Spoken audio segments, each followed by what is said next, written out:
Good afternoon and welcome to the Midday News. I'm Shamela Pulla and here's what we have in the bulletin.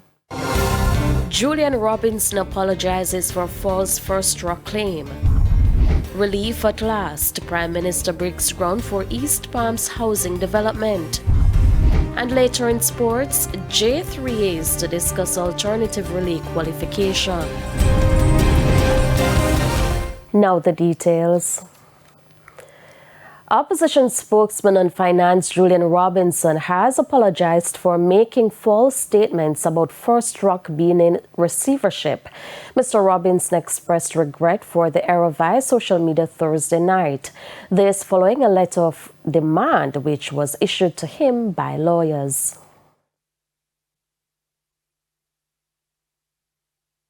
I wish to apologize to FirstRock, its stakeholders and the company for the mistake that I made and any inconvenience that has been caused by my earlier statement.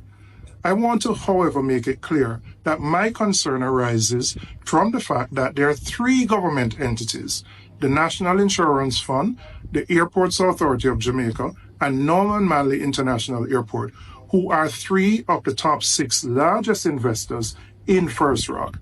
And given the issues with this project, I am concerned about the value of the investments that the government entities currently hold. The issue stems from the announcement yesterday by Sagicor Bank that it has placed the lands under mortgages for the Hambani Estate development owned by FirstRock Real Estate Investments into receivership. Despite the apology, Government Senator Apka Fitz-Henley has condemned Mr. Robinson for his utterances.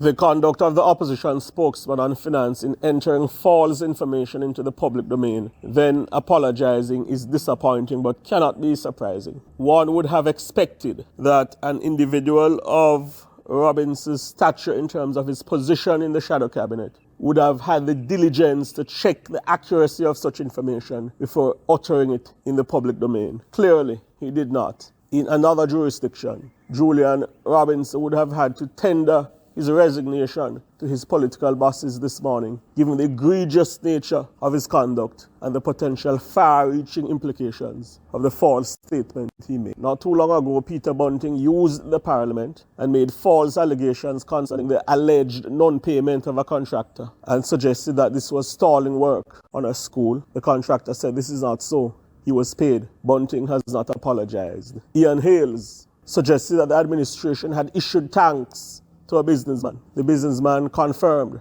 showed receipts that he purchased the tanks on his own accord. Hales has not apologized. Damian Crawford and Alfred Dawes are before the court for making false statements, and they have doubled down on the comments. I suspect they will learn the hard way. The Mark Golding-led PNP has been entering false information into the public domain, making misleading statements from the top to the bottom. This is the core of their campaign, seeking to pull the wool over the eyes of the Jamaican people. Prime Minister Andrew Holness officially broke ground on Wednesday for the long-awaited East Palms housing development in Kingston. The housing project is aimed at rebuilding the lives of families displaced by a devastating fire in 2021.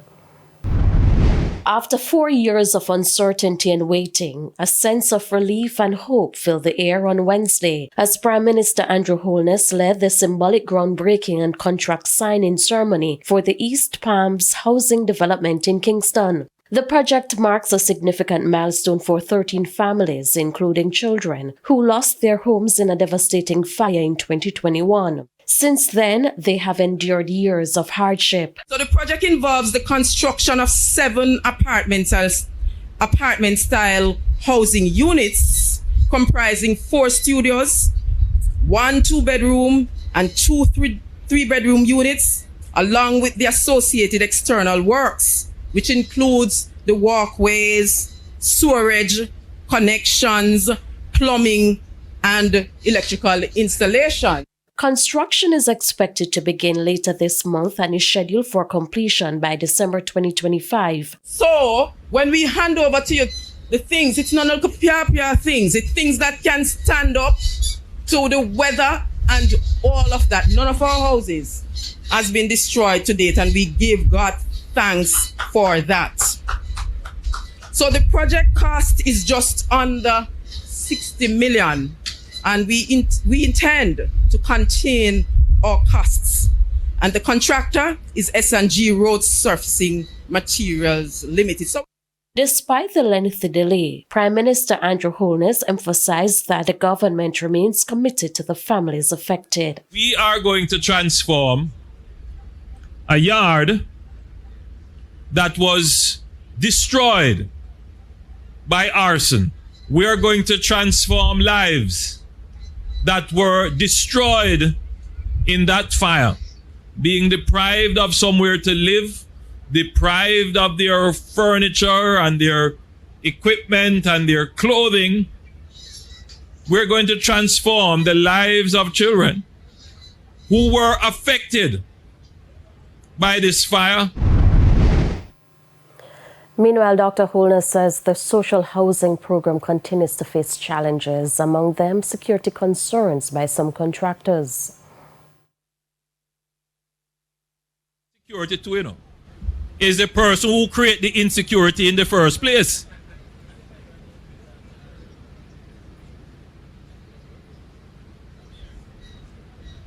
And then sometimes they come to work, they want to build, and they can't do anything because the laborers tell them, boss, me can't come here so because gunshot in my community and I can't come.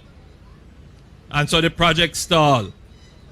They carry material, they take a couple bags of cement and mix, and by the time they turn around, the material gone. Despite the difficulties, Dr. Holness praised the contractors who complete their work promptly and efficiently. Today, believe it or not, a 3-bedroom house took 3 weeks to be constructed. 3 weeks. The contractor is here, Britalix, who did an amazing job in completing the unit in 3 weeks. Meanwhile, Member of Parliament for Central Kingston Donovan Williams says he has taken note of an increase in fires in his constituency. Mr. Williams is urging residents to exercise greater caution to prevent future incidents.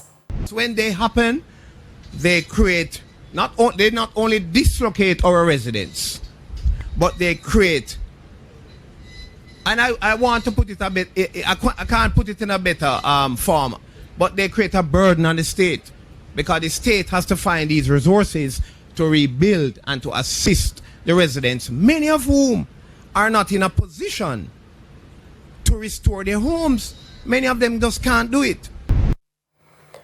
Over in Westmoreland, the Chamber of Commerce is calling on Prime Minister to urgently upgrade the parish's infrastructure, particularly in Savlamar. Speaking on Power 106's Morning Agenda Thursday, Chamber President Moses Chaibar made the appeal amid rapid population growth and ongoing development in the area. With over 144,000 residents, the main hospital, designed for only 190 beds, is severely overburdened. We need to expand that. The health, as I mentioned earlier, housing is happening, water, electricity, road. A major concern we have down here, and I must mention this, is sewage. Savannah is urgently in need of a central sewage system because we are below sea level. There is a real sewage issue in the parish with the Sokaways. And that is something that we would have started a discussion with NWC on already. To see how best something can happen. It's a very expensive venture, an investment, but it's something that is necessary we have to look at. Mr. Chaibar warns that if the parish fails to keep up with the pace of development, it could trigger a domino effect. Mr. Chaibar says there is an urgent need for infrastructure improvements to avoid wider social and economic challenges. Next year, which is a possibility I understand that we may have, subject to the requisite approval has been granted, then we are going to be late. We're going to be playing catching up if we are not going to sit down now and get our act together and start the process. And then the bamboo bioproducts farm and pulp mill, again, that is going to see an influx of perhaps 500 or more human capital added to what we have down here in the parish already.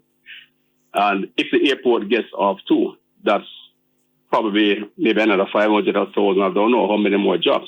And that is going to put a strain on the already stretched resources. Grief and unanswered questions surround the death of a St. Mary fisherman who was shot and killed during what police say was a confrontation on Monday night. Now his mother is demanding the truth. Julia Francis of Oxford in St. Mary says her world was shattered after learning of her son's death just minutes after he left her home. 37-year-old Ravangu Somerville, a fisherman from the parish, had come to visit his mother and his daughter, who is in her care. Miss Francis says he left around 8:20 Monday night. Just 10 minutes later, neighbors arrived with devastating news. Her son had been shot by the police. Two ladies come in. Because I think I send me come by, because I sell ice cream, you know. And I see one of them come and say, Sister Handsome, my pet name, Sister Handsome. Your son will come up here? Your son will come up here? Me say, yes, he come. And my baby money come give, so then gone. He said, me just here said the police then kill me, you down there, so. According to police reports, the incident happened around 8:20 p.m. during a routine patrol. Officers say two men on a motorcycle were signaled to stop. It was during that stop, police say, that one of the men allegedly brandished a firearm and pointed it at them. The officers reportedly fired 4 rounds, hitting one of the men who was later pronounced dead at hospital. In the I'm not gone. Just in the bag, strap, with the money in her here. Right? And my little daughter said to me, say, Mommy, oh, my daddy if he carry gun. And he not left here with none. And if daddy evil, he not carry no gun, and he not have none. My little daughter says so. So where then get gun from?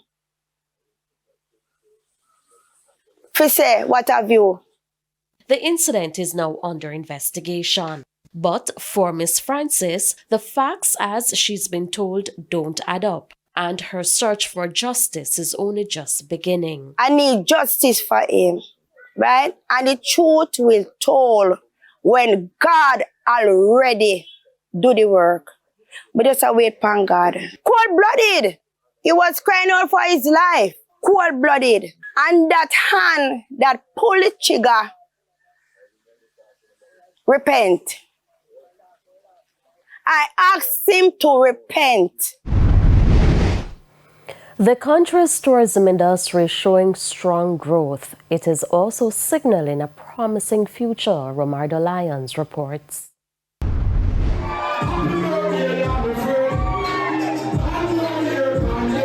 Cake cutting and birthday wishes. The Jamaica Tourist Board celebrates 70 years. It was all things Jamaica at Hard Rock Hotel in New York City on Wednesday. The JTB's mandate has been to promote Jamaica as a preferred travel destination. Donovan White, Director of Tourism, says it's been years in the making. I am extremely proud to be at the helm of this organization today and to tell you that I stand on the shoulders of some really incredible people who have worked through this organization for 70 years. Tourism Minister Edmund Bartlett gave credit to Jamaicans and the hospitality industry. He summed up the tourism industry in one word: resilient. We're going through the vicissitudes of weather and of seismic issues and of health issues, pandemics and epidemics, the most existential threat of which was COVID-19. We came through 9/11. We came through economic disruptions and geopolitical disruptions.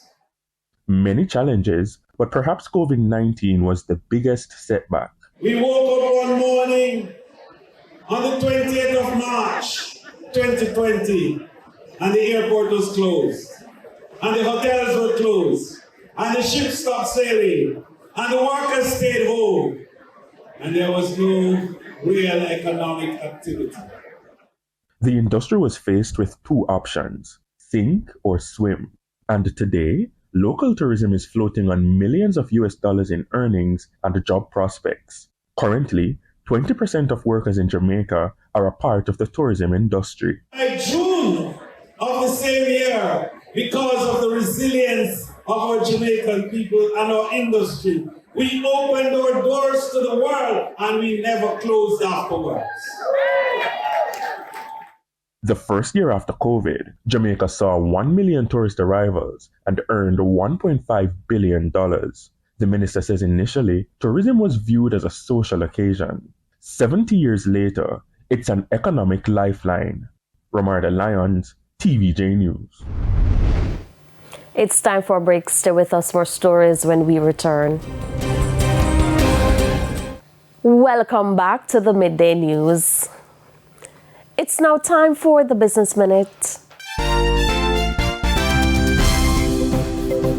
NCB Financial Group has announced plans to raise $300 million through the issuance of new senior notes in the international securities markets. The proposed offering, subject to terms acceptable to the group, including pricing, will not be made in the United States or any jurisdiction where it would be unlawful without registration. The securities will be offered only to qualified institutional buyers in the U.S. and non-U.S. persons in offshore transactions in compliance with the U.S. Securities Act of 1933.